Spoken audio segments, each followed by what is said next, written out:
Great. All right. Well, welcome everybody. And this is our From Washouts to Resilience, Funding Road and Culverts Projects. And my name is Claire Oxford. I'm with the Mid-Coast Council of Governments and joined by Gabe McPhail and Reed Silver. So I'll take a moment to let them introduce themselves and then we'll get into the content and sort of agenda for this upcoming presentation and discussion. So we can start off with Gabe and then Reed. Hi, everyone. Gabe McPhail, and I am the facilitator for SMRCC, which is the Southern and Mid-Coast Regional Coordinator Collaborative. And that essentially is a group of regional planning organizations, regional coordinators for the Community Resilience Partnership, working all the way from York and Southern Oxford County, all the way up to Southern Waldo County. So nice to be here with you all. Hi everyone, I'm Reed Silvers. I'm also a planner with Midcoast Council of Governments. All right, great.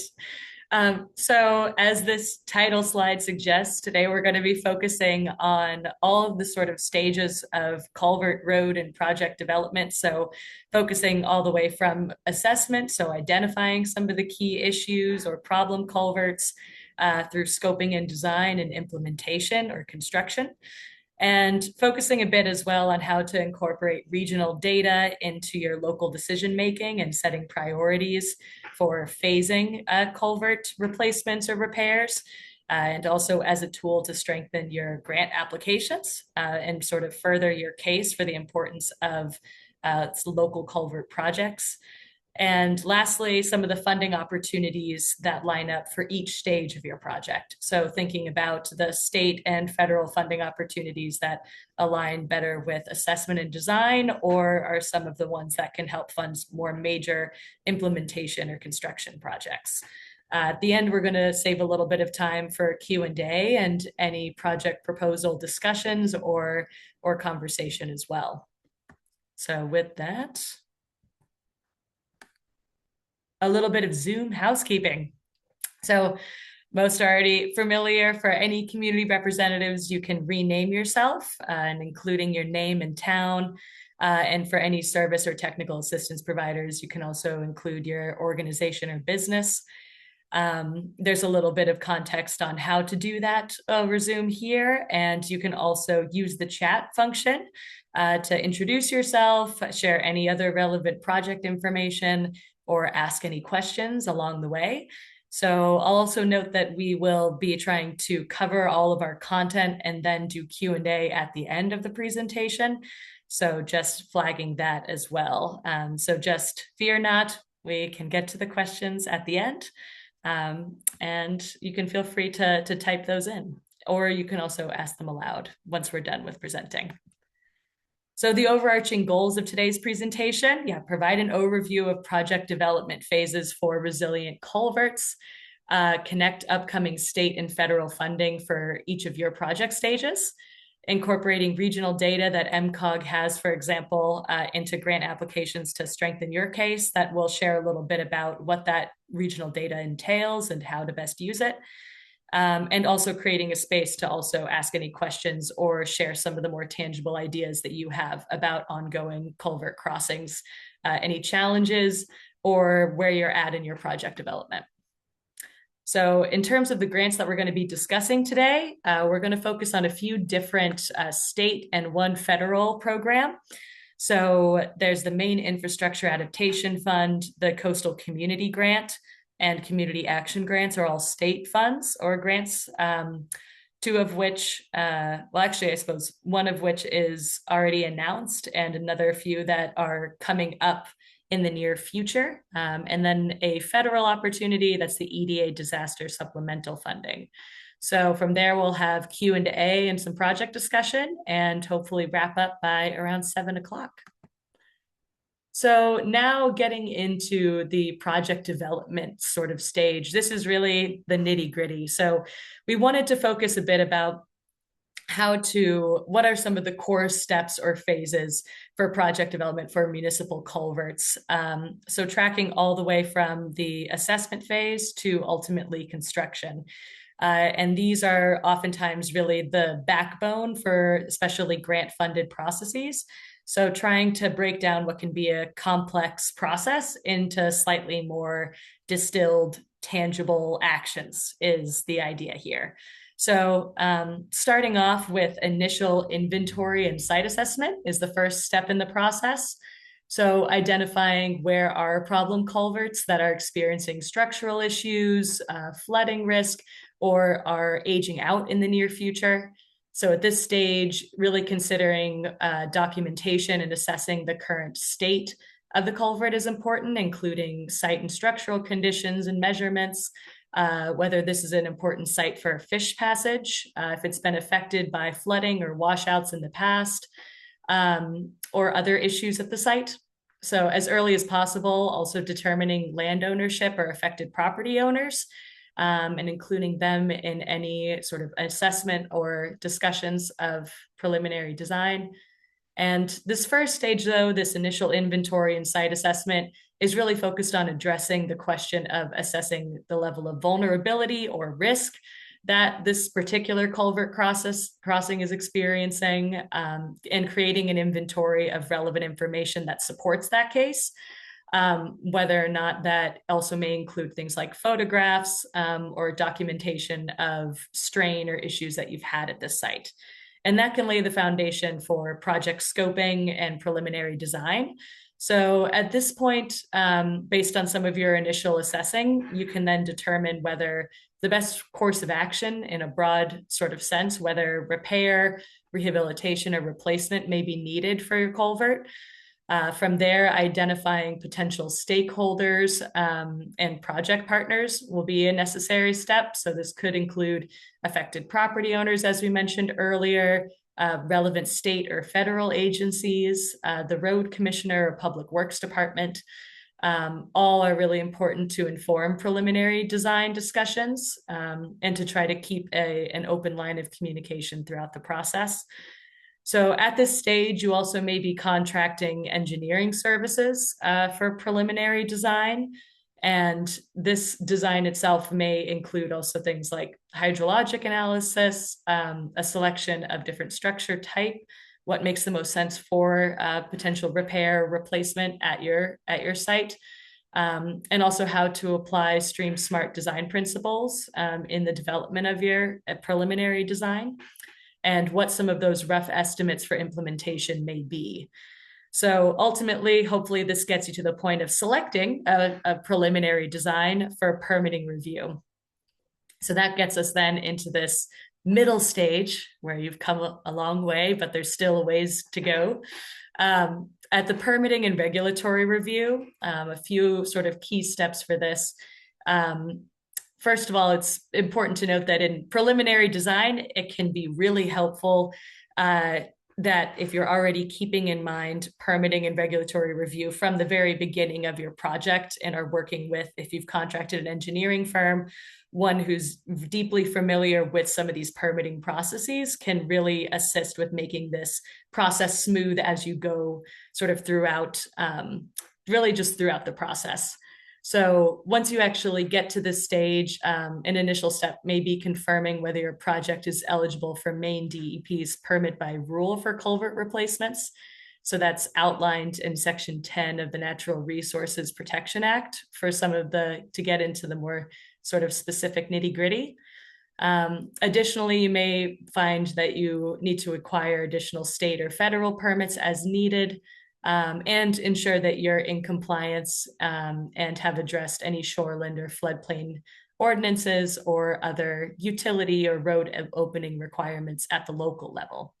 So assuming that your preliminary design has checked all of these boxes and your permits are in hand and approved, then you're ready to carry on to authorization and final design.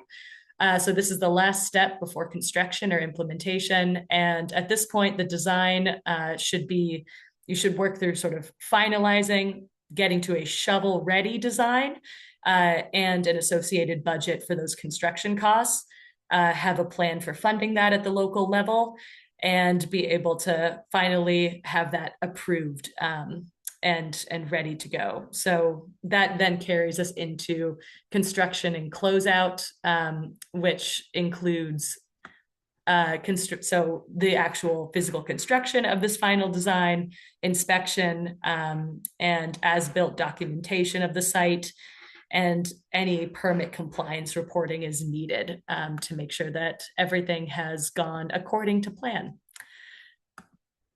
So in terms of, that was a lot of information, and I know that's, it's still a hefty process even when we do break it down into some of those stages.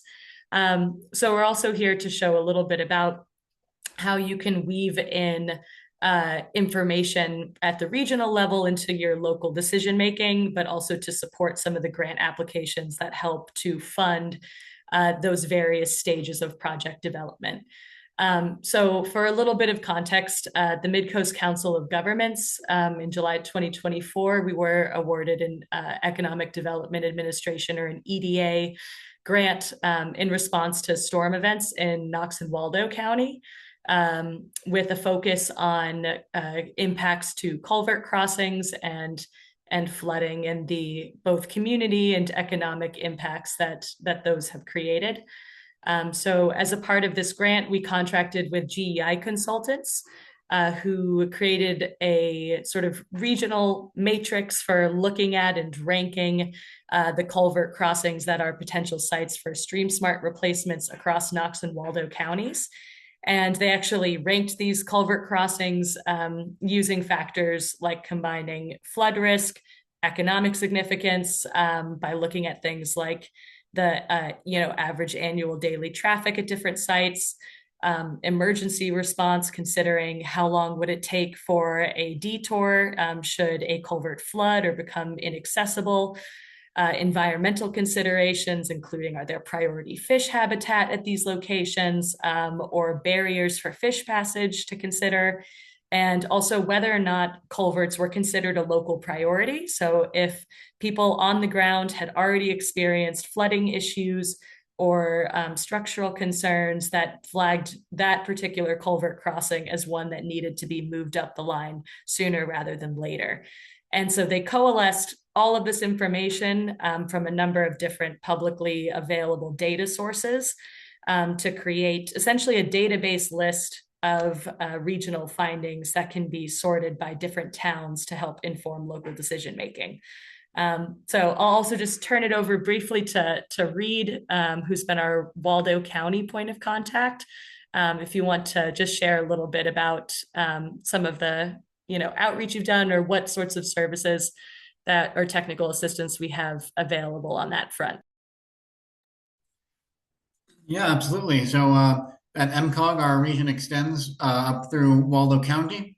So we're here as a resource to assist with any type of grant applications your community may have as far as upgrading culverts, as Claire was saying earlier, whether that's engineering and design or whether that's implementation.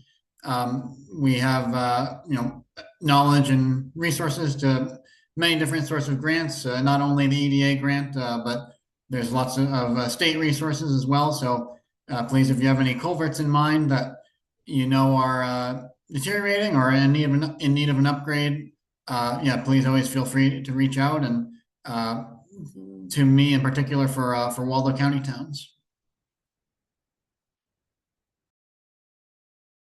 Awesome. Thank you, Reed. And so some of these funding opportunities that Reed actually just touched on here are a few that we're going to be walking through. So Gabe is going to outline some of these state grants that are either already available or that are upcoming, before I transition into some of the EDA disaster supplemental grants as well. So this is an overview, though, of these 5 different grant opportunities and matching up to some of the different stages of project development.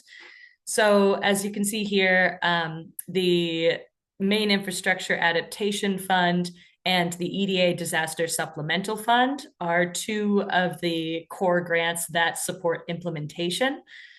which is important to flag because those are oftentimes, of course, that's our most expensive stage. That's the most cost intensive.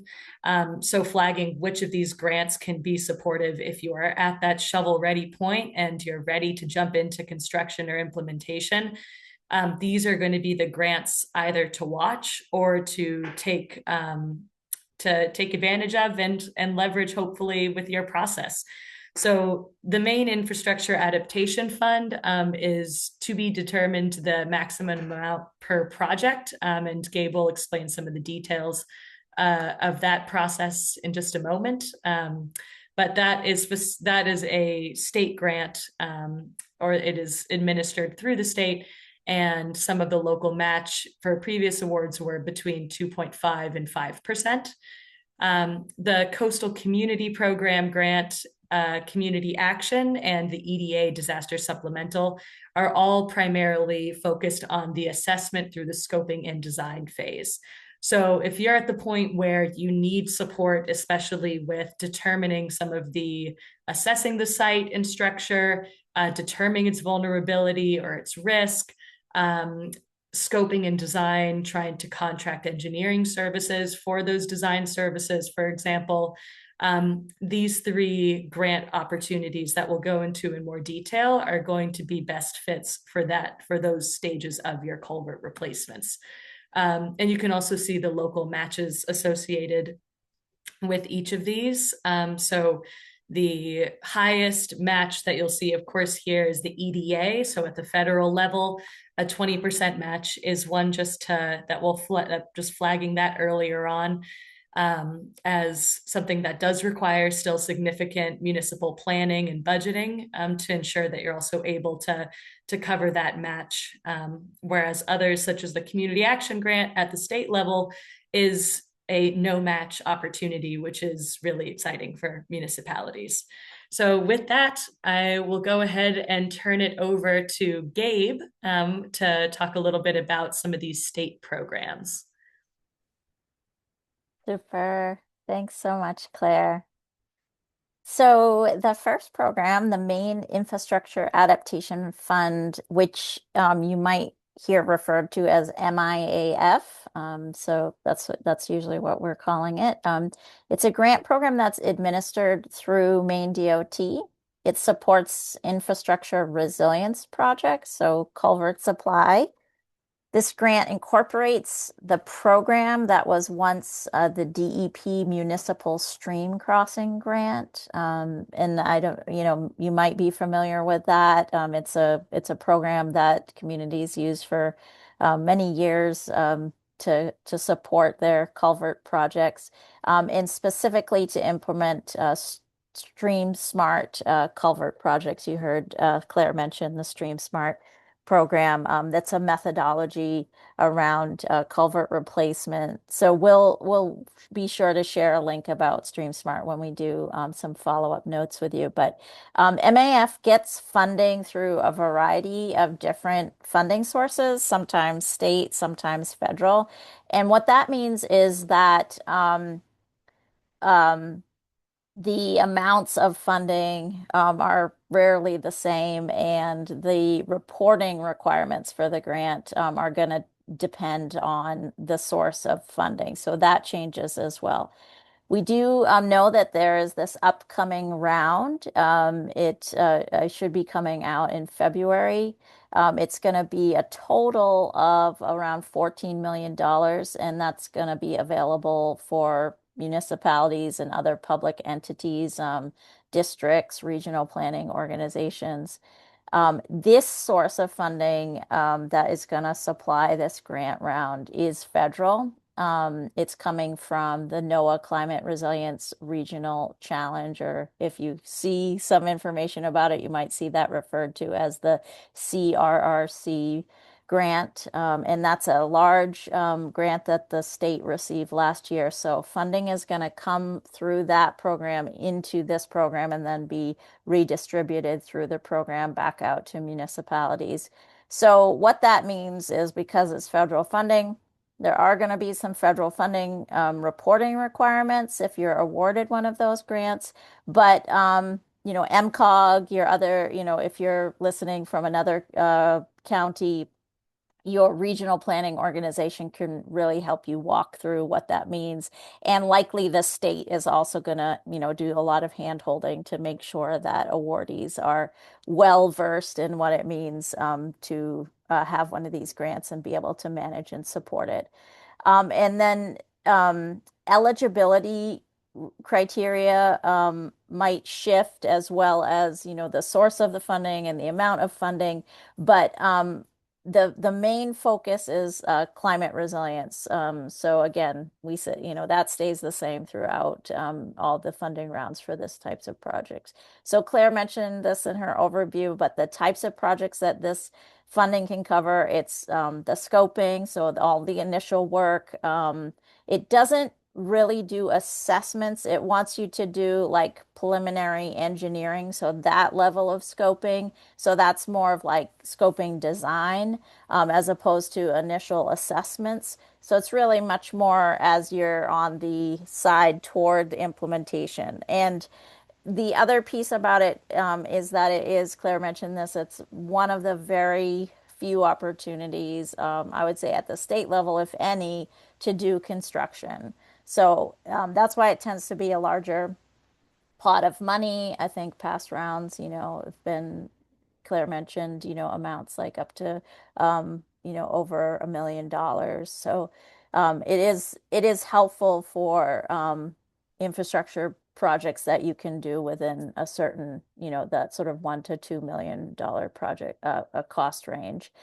We know that this coming round, because of the funding source coming through a NOAA grant and the nature of that grant, it's going to have what's called like a nature-based solution requirement. And nature-based solution, that some examples, like stabilizing embankments, maybe using like tree wads or root systems, using what's called like a gray-green hybrid approach. So that's like combining your riprap with some planted vegetation. Stream smart crossings are a nature-based strategy. And the important thing about this is like it's not the I said gray, green, gray, or gray, green. It's not 100% nature-based solution. It can be sort of a hybrid solution. So this we won't get into the nitty-gritty details of that. There are plenty of other resources that can support what that looks like. And also, when the program information comes out, there'll be a lot of clarity and support around what options are available to meet the requirements of the grant and get your project done, within a reasonable cost.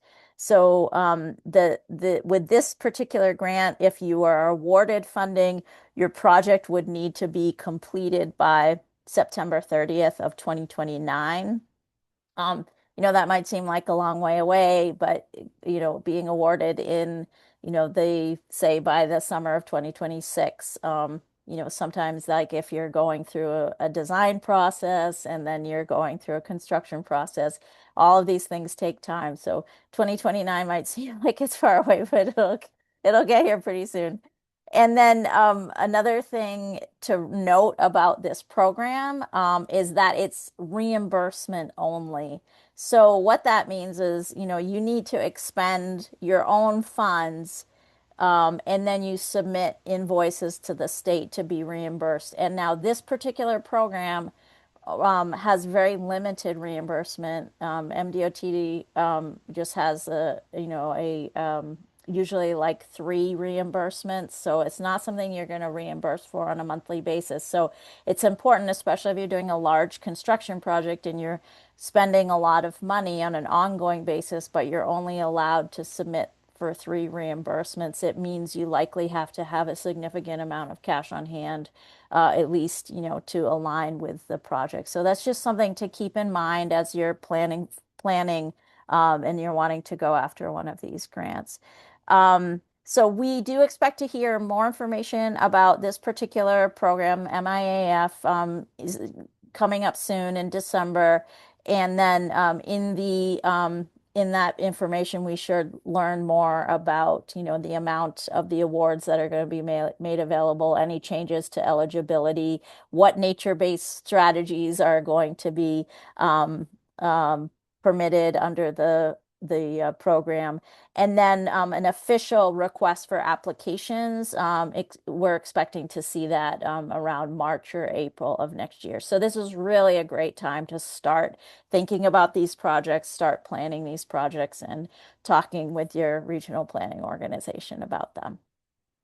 So the next grant that we want to talk about is the Coastal Community Grant. So this is actually a grant that's being combined with another grant called the Shore and Harbor Planning Grant. So it's coming together in one grant, these two programs. So it's jointly administered by the Maine Coastal Program and the Municipal Planning Assistance Program. So these are both at the state level. It's a state grant. Both of the programs do receive funding from NOAA, but um, their their their reporting requirements are not like a hefty federal reporting requirement. They're pretty um, like low barrier reporting requirements. So there's just one application for these sort of two programs coming together. It's available to municipalities and other, again, like regional planning organizations, unorganized townships, etc. So it's definitely needs to go to public entities. The main thing about this is those communities or regions that apply need to be located in the coastal zone of Maine. And we'll share a link to the coastal zone communities list again in our follow-up notes. And I'll be sharing, we'll be sharing another slide that sort of shows the overview of coastal zones. So important about this grant is it's really for those preliminary stages. So it's that initial planning work that you need to do, the assessment, the initial scoping. It can fund like those preliminary engineering reports, but and it can start to get into some conceptual design, but it's not really meant to do like your full scale engineering and those later stages that are just about to your construction. It's very much around the preliminary stages. So that's like, assessments, the scoping, the design. So for resilience projects, it could be like you're looking at like a critical roadway, your culverts, any other type of critical public infrastructure. You could be doing those vulnerability assessments, planning around public access. It might be water quality planning. You can also use it if you're doing like updates to like land use ordinances that are going to be put in place to kind of reduce local hazards. And I'll just say it again, this is not a construction grant, so you can't apply for this for any type of construction. So across the all awards, so the full pot of money that they have to use for this is $450,000 this year. So they're putting a cap on projects. The maximum award is $50,000. So you can see, obviously, that's not a construction project. It's definitely a planning project. There is a 10% match requirement from all applicants. And that's, has to be non-federal money, cash or in kind. So that could be coming from, your general fund or a reserve fund, or if you can document in kind, meaning like, your volunteer, your administrative costs, if you can document that. So 10% match. It's again, this is reimbursement only. You're not going to get a big check in the mail at the outset of the project. You need to expend the funds and then submit for reimbursement. But this grant allows you to submit for reimbursement on a monthly basis. So that's a little bit more lenient than the MDOT grant. The good news about this, the application period is open now. There's a request for applications that is available, and we'll make sure to include that link in the resources that we send out after the workshop. And the applications for this are due on January 5th of next year. The projects that are funded are expected to begin in late February, and for this, all work must be completed by March 31st of 2027. So that's a very quick turnaround time. So, think about that if you're planning to use this funding. Like, so if you are awarded, you're able to just, launch and get going. Um, so we will make sure again to, so to share out any relevant information regarding this grant. So we wanted to just quickly share the coastal zone communities. So coastal zone, broadly defined, that's any community up to the head of tide that touches salt water. So all of those communities are eligible. You can kind of see that's a wide swath along the main the main coast and riverine communities as well. But again, we'll share out a link so you can see if your town is listed on that main coastal zone community list. So the last grant that I'm going to share about, the last state grant that we flagged, and many of you may be familiar with community action grants. So these are part of the Community Resilience Partnership Program from the state. They're really designed to help communities build resilience to climate impacts, around flooding, extreme weather, etc. So they're really useful for like your early stage work again, the planning phases, the assessment phases. So if you can apply this grant to those phases of your culvert or road resilience project. So again, like analysis, very preliminary type design work, community engagement, scoping, anything that you need to do to get to your implementation. We know that the next round of these grants is coming out in around February of next year. The applications, they usually give a good chunk of time between when they launch the application and when it closes. So that window is pretty generous. So the applications will be due in May. So that gives you time to, develop that proposal. Again, you're eligible if you're a municipality. And the one thing about this is you have to be enrolled in the Community Resilience Partnership. And we will share information about the Community Resilience Partnership, or CRP as it's known, in case you are a community that is not enrolled. You would need to enroll in the partnership, but you can do that at the same time as you can submit your enrollment materials. There's a process to enrolling, but again, your regional planning organization can help you learn more about that if you're not currently a member of the Community Resilience Partnership. So the good news about this too is it's a pretty generous grant, and if you're an individual community, it's 75,000, $5,000 to $75,000. If you're joining as 2 to 5 communities, you can get up to $175,000, which is, pretty generous for a project. Um, the fabulous piece is that you can get a zero match grant, which means that you don't need to put in, any funding of your own in order to receive this funding. So the one key piece about it is that you need to sort of pick an action on this list of community actions that the state provides as part of this program. Now, it's not limited. There's like 96 different actions, and anything related to culvert or road vulnerability is going to be on this list. So it's pretty comprehensive. And if you have a resilience project that is not on that list and you can't make it fit, you can still apply as long as your project sort of aligns with the state's climate action planning goals. Again, as you get into that territory, you probably do want to start talking with your regional planning organization about how to make things fit. But if you go that route, there is a 10 to 20% match required, depending on different factors around your community. So likely most communities, small main communities, are going to have a 10% match. Larger main communities are going to have a 20% match. Um, so, again, this is a great grant to kind of set you up for construction projects, especially if you're phasing over time, get some of those early phase work done. And the other great piece about this is you can apply more than once. So you get one part done, you can go back, you apply again, you get the second part done.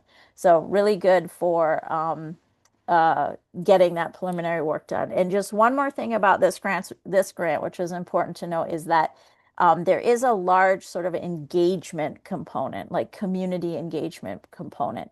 That can look like a lot of different things, but one thing that is good to note is like if you're going to go after one of these grants, having ideas about how you're going to involve residents, partner organizations. So that might be, people who are, impacted by a washout, maybe folks who live on the road, but then also think about like local land trusts or, your town committees that might play a role in the grant.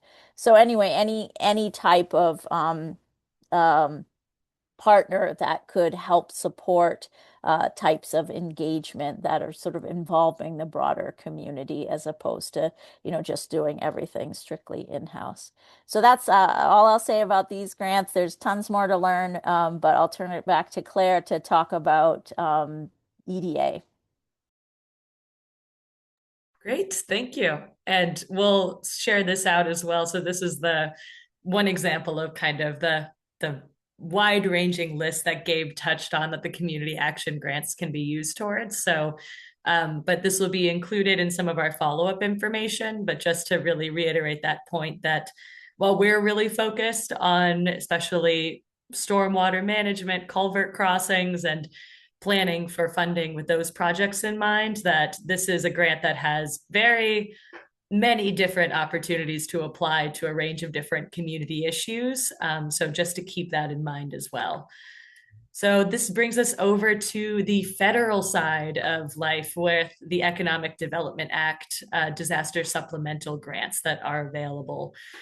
So these are actually, it's an active, ongoing, currently available funding opportunity that's geared towards disaster recovery and community resilience, with an emphasis on improving communities' economic outcomes and resilience to future disasters.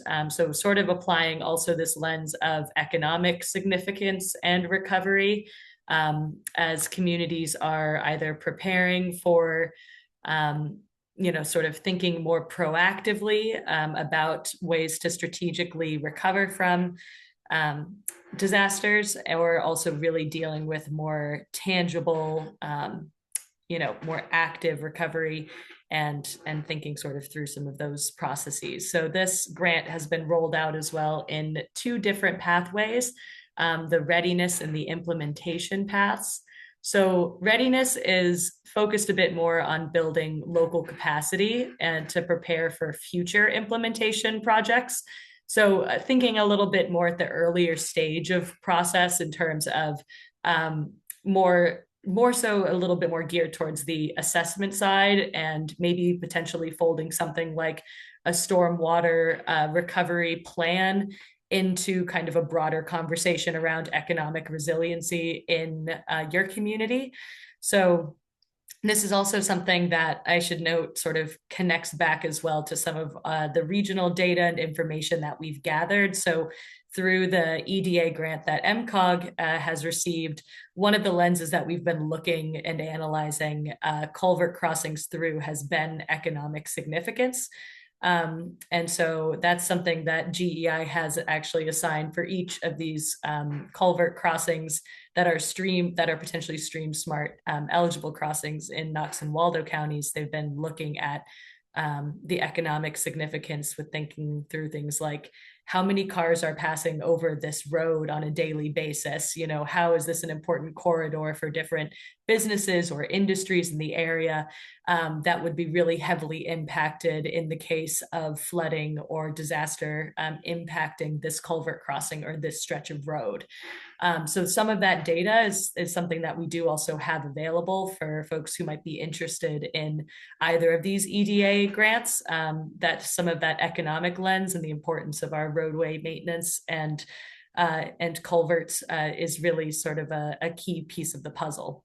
So this readiness pathway is really intended much more so for sort of local capacity building and that preparation for future implementation projects.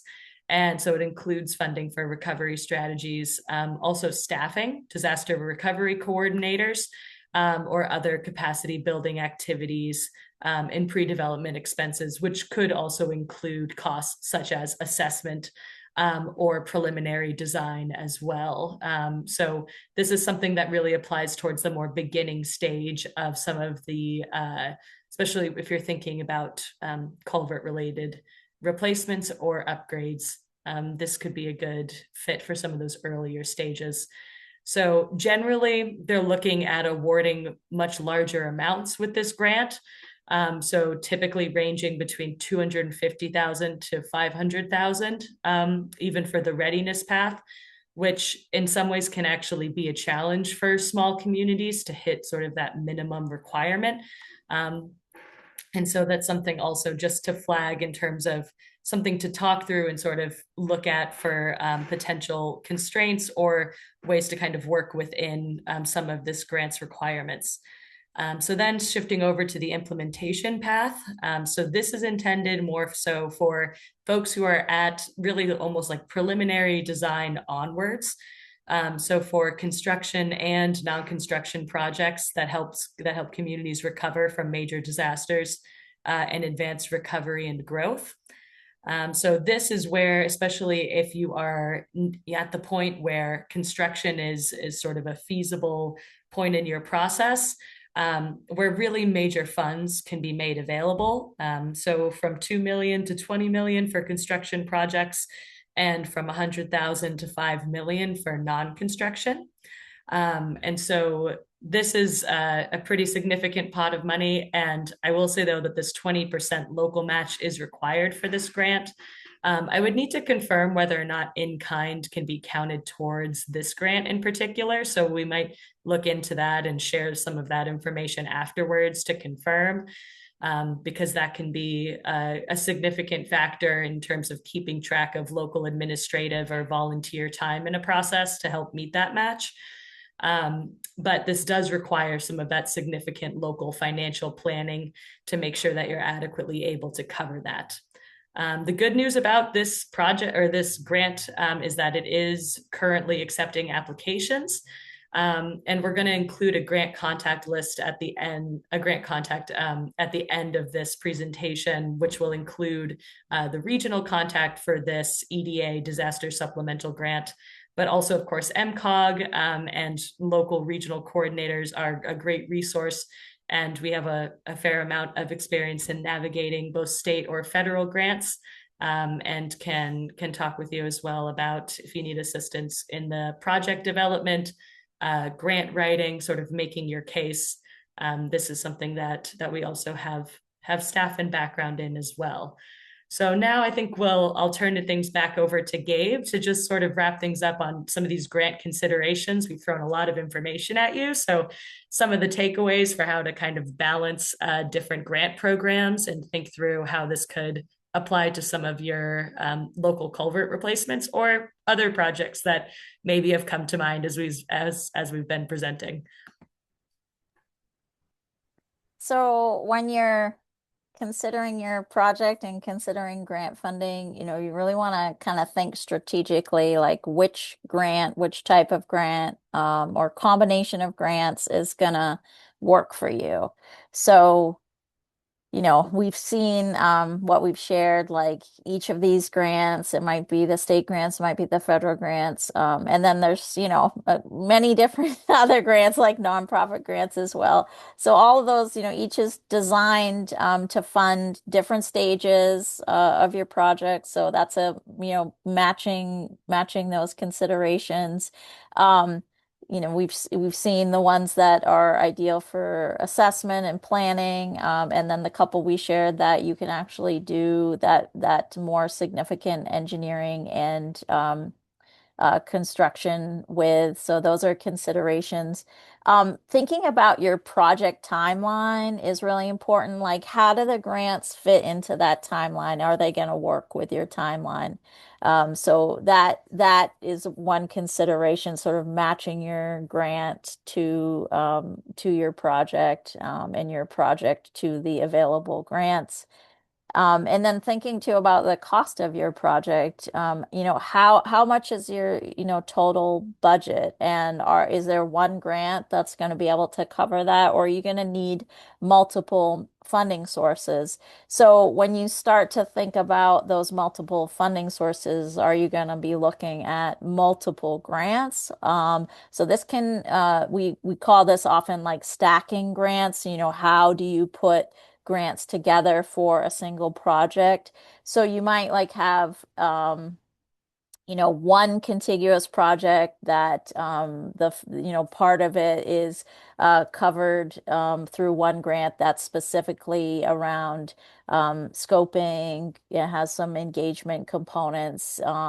You might have more funding that's going to do your engineering design and construction, or engineering design and your construction. So that might be phased over like a single grant for a period of time, or you might be trying to put a bunch of different grants together into one project that allows you to do some of these things sort of in sequence as one project. So it can be that this stacking, it can be a really effective way to move your project presumably more quickly to completion, but it can be complicated because not all grants, like I say, not all grants play well together. You have to really, be in communication with the grant program coordinator, or, again, your regional planning organization to figure out like, how to make that work. Other considerations for grants is the capacity that it takes to manage the grant and then manage these different stages of a project and all those different project components, because it's different if you're paying for it yourself or you're borrowing the money. There's different requirements than there are if you're going after a grant. Like, grants really need to see that whole phase of things that, when Claire walked us through what a project looks like. So there are a lot more requirements to these grants. So having the staff time or the volunteer time to do the reporting, tracking all the expenses, submitting the reimbursements, if there's partner coordination, if you have match, especially in-kind match, you have to make sure you're documenting that in-kind match.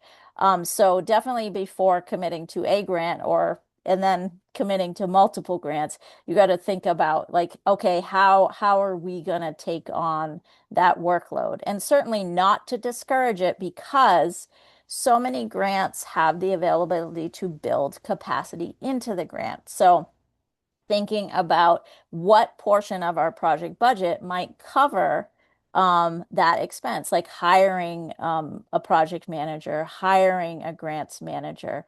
So there are a lot of grants that will allow for that administration component. So that's something to consider and think about. So we talked about, yeah, the ability to just take a project one piece at a time, which really gives you the flexibility of like, we can only do one grant project at a time. So then you look at those different phases and you say, where are we at?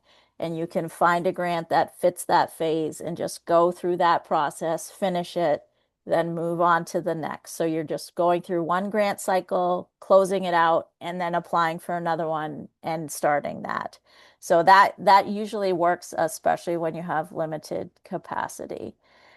So I'd say, the summary here is, this is about finding a way to ease the burden of, the municipality having to cover the full cost of a project. So taking advantage of these grants is, a really great way to do that. There are a lot of good opportunities out there. We've just presented a few that work really well for communities, and they tend to be pretty I don't want to say nothing is easy. There's no such thing as a free lunch, but these are definitely manageable, especially, having the support of regional planning organizations like MCOG to just kind of, I don't want to say hand holding, but it's really nice to have that a direct line of support to get through from the initial stages, like all the way to the end.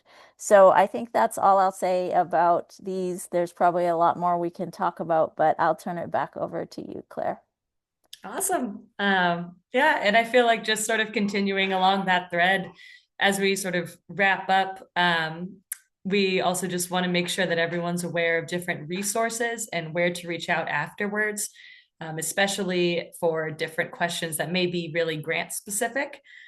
So of course you can find our contact information for Midcoast Council of Governments for myself, Reed, and our colleague Meg, especially if you have questions about enrolling in the Community Resilience Partnership or generally about community action grant development. She'll be a really wonderful contact on that front. And then, of course, Gabe's email is here as well from Southern Maine and Midcoast Region Resource Hub. And there's always a lot of information and updates relating to everything from different grant resources to knowledge sharing and databases of useful information and contacts across the region.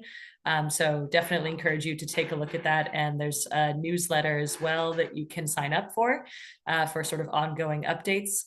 And in addition to that, we've listed grant program contacts for the Maine Infrastructure Adaptation Program, the Coastal Community Program, and a regional contact for the EDA Disaster Supplemental Grant. So from here, I'll go ahead and just take a brief pause and see if we can transition over into questions.